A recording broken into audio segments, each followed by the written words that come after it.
Сәлеметсіңдер ме, балалар? Мен Алматы облысы Алакөл ауданы Шарал қаласындағы педагог Мұхамедбай Мыңбайұлы атындағы орта мектептің бастауыш сынып мұғалімі Азылқиясова Сымбат Мұратқызымын. Бүгін біз 4-ші сыныптың математика пәні бойынша 144-ші сабағымызды бастаймыз. Ортақ тақырып: ғарышкер болғым келеді. Иә, балалар, ғарышкер болу әр баланың арманы. Ал сендер ғарышкер скафандр не үшін киетінін білесіңдер ме? Оны білу үшін мына бейнероликті тамашалайық.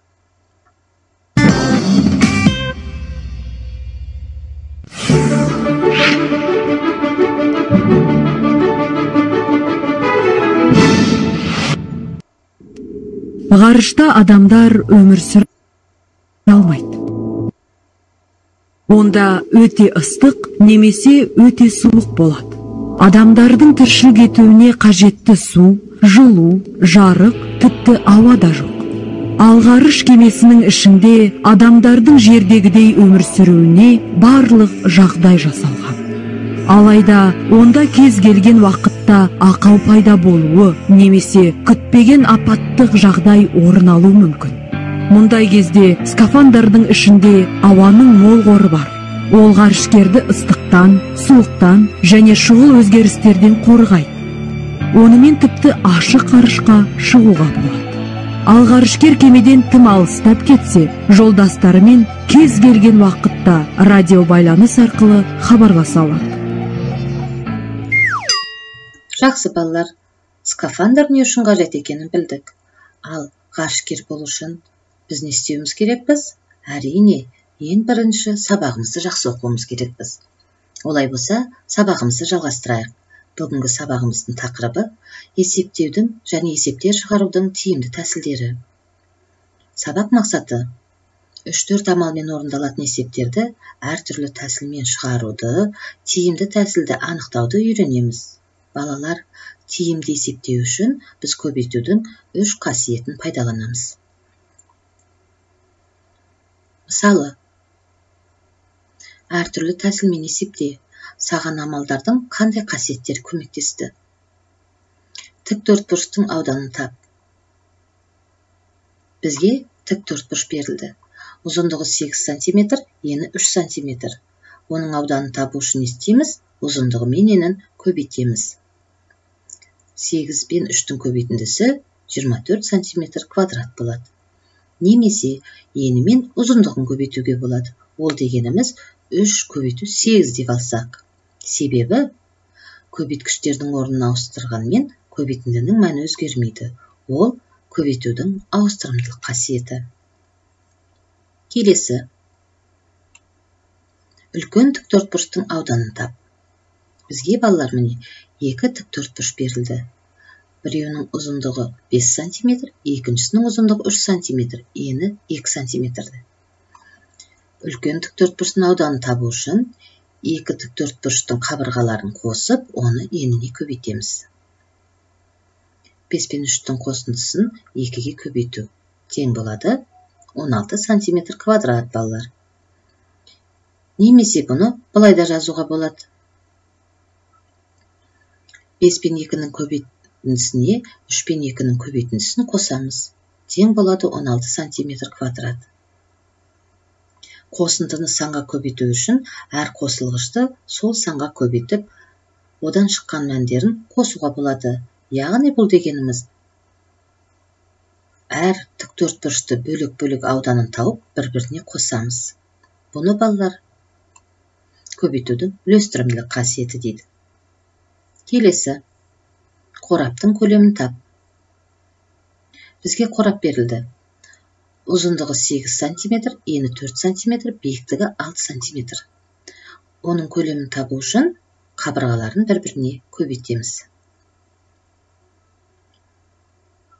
192 см куб болады екен.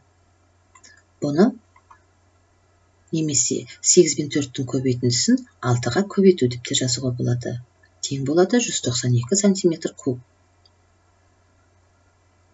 Бұл жерде көршілес көбейткіштерді олардың көбейтіндісімен алмастыруға болады екен.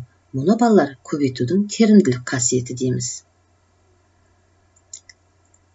Ондай болса, мына ережені есте сақта. Тиімді тәсілді қолданған кезде сандар оларға математикалық амалдарды қолдануға ыңғайлы болатындай етіп таңдап алынады. Немесе есепті шығару барынша аз амалмен орындалады. Тағы бір мысалға қарайық. Есепті әртүрлі тәсілмен шығар. Олардың қайсысы тиімдірек? Оқушылар сарайындағы ғарышты зерттеу үйірмесіне 30 қыз бен 40 ұл қатысады. Олар топтарға бөлінді. Әрбір топта 10 баладан бар. Үйірмеде барлығы неше топ бар? Бізде қыздың саны белгілі, ұлдың саны белгілі. Және әр топта неше бала бар екені белгілі. Бұл жерде не істейміз? Әрине, қыз бен ұлдың санын қосып, оны топтағы бала санына бөлеміз. Яғни 30 бен 40-тың қосындысын 10-ға бөлеміз. Тең болады 7. Келесі амал. Қыздың санын топтағы бала санына бөліп, оған ұлдың санын топтағы бала санына бөліп, бір-біріне қосамыз. Яғни 30 бен 10-ның қосындысына 30 бен 10-ның бөліндісіне 40 бен 10-ның бөліндісін қосамыз. Яғни 3 қосу 4 тең болады 7. Балалар, мына екі амал өрнек арқылы жаздық. Тағы бір амалды амалдар арқылы жазуға болады екен. Бірінші амалында қыз бен ұлдың санын қосып аламыз.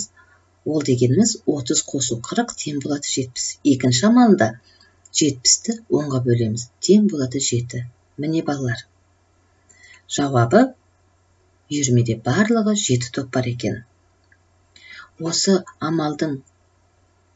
Осы тәсілдердің қайсысын пайдалансаңыздар да қателеспейсіздер. Өздеріңе тиімді деген жерін естеріңізге сақтап алыңыздар. Балалар, бүгін біз көп нәрсе үйрендік деп ойлаймын.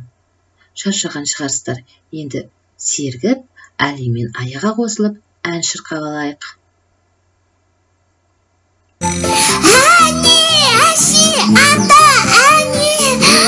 Әне, көріп тұрмын алақа. Қане, алыстама.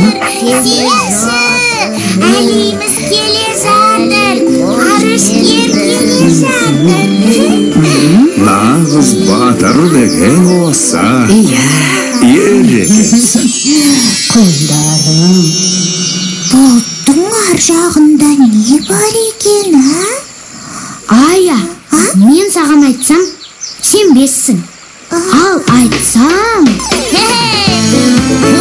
Ғарыш деген білесің бе, Ая, ол сондай керемет. Арманы бар бір ғана, талабы зор баламын. Шынығумен шыңдала, тез-ақ өсіп толамын. Жұлдыздарды жағалай, айға барып қонамын. Тұңғыш тоқтар ағатай, мен ғарышкер боламын. Жұлдыздарды жағалай, айға барып қонамын. Тұңғыш тоқтар ағатай, мен ғарышкер боламын. Мен ғарышкер боламын. Міне балалар, көңілдерің көтерілді ме? Ән шырқадық ба? Жақсы. Ондай болса, үй тапсырмасына кезек берейік. Есепті әртүрлі тәсілмен шығар. Қаланың мектебінің әр сыныбында 25 бала оқиды. Егер әрбір параллельде А, Ә, Б 3 сыныптан бар болса, онда 11 жылдық мектепте қанша бала оқиды екен? Осыны шығару үшін балалар әртүрлі тәсілдерді пайдаланамыз. Оны пайдалану үшін бүгінгі сабақты өткен білімдерін көмектеседі деп ойлаймын. Жақсы балалар, бүгін біз өте көп жұмыс жасадық. Ғарышкерлер скафандрды не үшін киетінін білдік.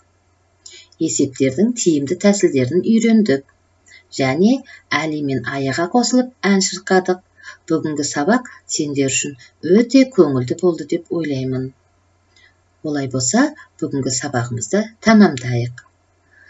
Назарларыңызға рахмет. Сау болыңыздар балалар.